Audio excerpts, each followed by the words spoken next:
Kalimera from Laros. This summer, Gathering for Peace is on YouTube due to the pandemic. Our event starts with a book presentation. Ford's Destiny is written by Michael Powell, an interesting historical fiction based on Laros during the Second World War. Laros is known for its war history. The whole island is like an open-air museum. Shelters, bunkers, war cemetery, war museum, shipwrecks. All around the island, these are the storytellers of this period.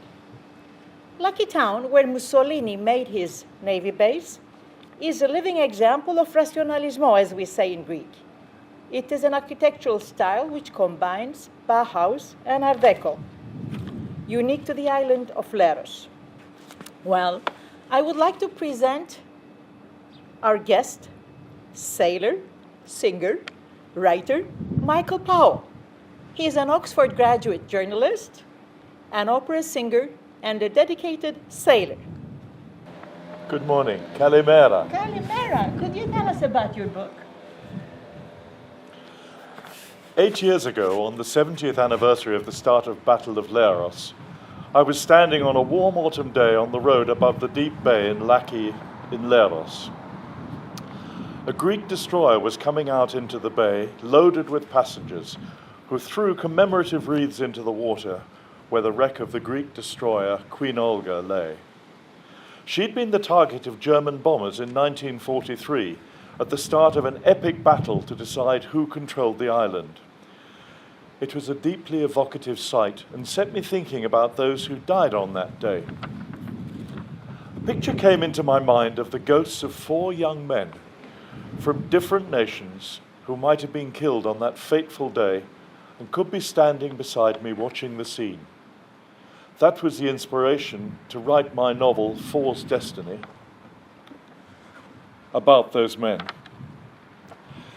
I decided to research the events leading up to this momentous day in the lives of my 4 protagonists. My Englishman, Godfrey, was a soldier from the advance guard sent to the island to plan its defense. Those first arrivals were mainly composed of the long-range Desert Group soldiers freed from the conflict in North Africa by Rommel's defeat the year before. Leros at that time was an Italian colony, and the buildings in Laki and the fortifications they built all over Leros testify to the Italian eagerness to build and defend the island. Indeed, the guns on the southern tip in Scombada were the inspiration for Alistair MacLean's novel Guns of Navarone. The native islanders were Greeks, despite fascist Italy's attempts to make them Italians.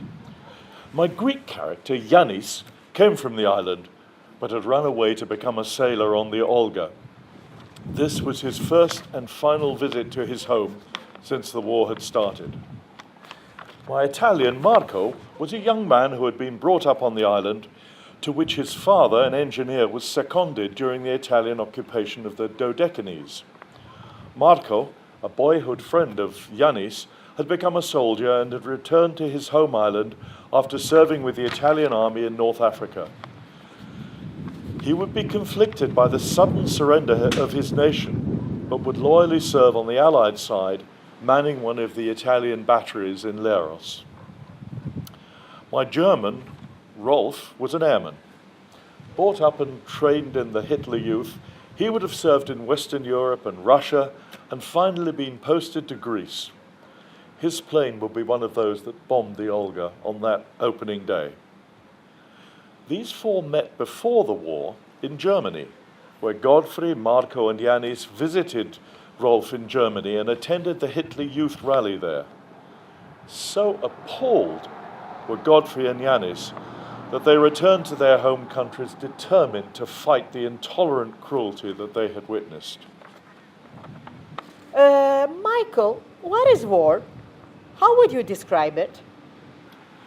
I've always been fascinated in a horrified way by war and what it does to people, forcing brother against brother. I'd come upon the poems of the First World War poet Wilfred Owen at school. Some of his powerful works were set to music by Benjamin Britten in the extraordinarily moving War Requiem, which I know well. One of these strange meetings is narrated by a soldier. It begins, "It seemed that out of battle I had escaped down some profound, dull tunnel." He meets another man whom he doesn't immediately recognize, and they converse. But it ends with the chilling and poignant lines from his new companion. "I am the enemy you killed, my friend. Let us sleep now." Talking about war, we come to a point to talk about its opposite, peace. Leros is an island of peace. Leros became an island of peace. The descendants of the European soldiers who fought during the Second World War started coming to the island. Some of them settled here, some of them come every summer. There is a community of Europeans, French, Italian, Scandinavian, British, and also Turks, all of whom live peacefully in Leros. A world-known Greek poet, Yannis Ritsos, says, "The dream of a child is peace." Well, Michael, what is peace? How would you describe it? Well, although my story is about the horrors of war, which our generation has been immensely fortunate not to have experienced, it also points towards the desire for peace. And the Olga is in many ways a symbol of the Greek people's fierce desire for democracy and freedom. The annual celebrations to commemorate her sacrifice point to a deep and lasting commitment to this goal. Long may it continue. Michael, how did you come to be in Leros? Tell us your story. We're sailors, and over the past 27 years we've visited almost all the Greek islands. We were looking for somewhere to keep our boat, and one evening, anchored peacefully in the Bay of Blefouti, we decided to look here. We had found the islanders to be some of the most welcoming and open in all our Greek travels, and as importantly, we discovered amazing facilities here for yachtsmen. There's a fine marina, of which we'd been one of the first clients when we left our boat briefly to return to the UK 13 years ago. There are 2 shipyards, the second of which, Artemis, where we now winter our boat, has grown enormously over the years. Its owners are ship owners who know all about the sea. They own the blue Taxiakis cargo boats, which are often seen in Laki. Yeah.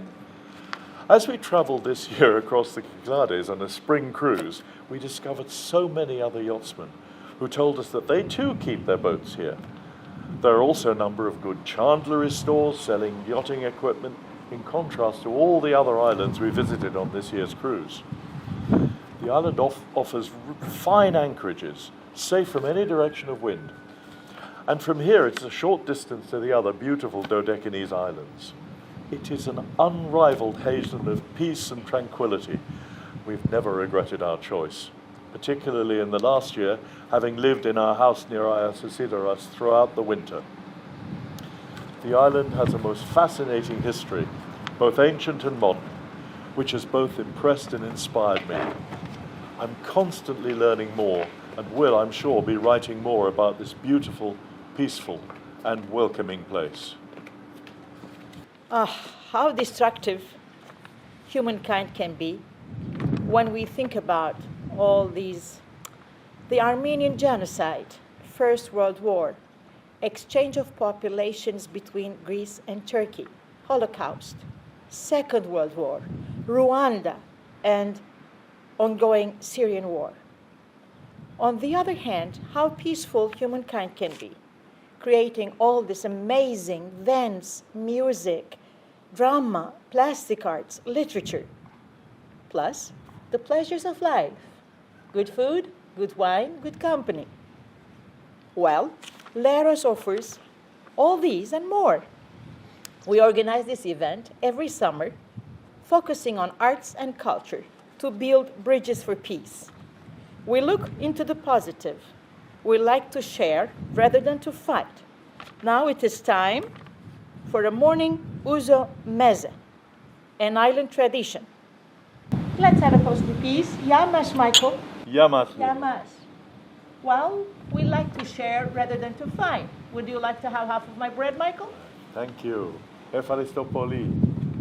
Τίποτα. Kalimera from Leros. Thanks for Kalimera watching. from Leros. Every click you make is +1 for peace. Yamas. Yamas.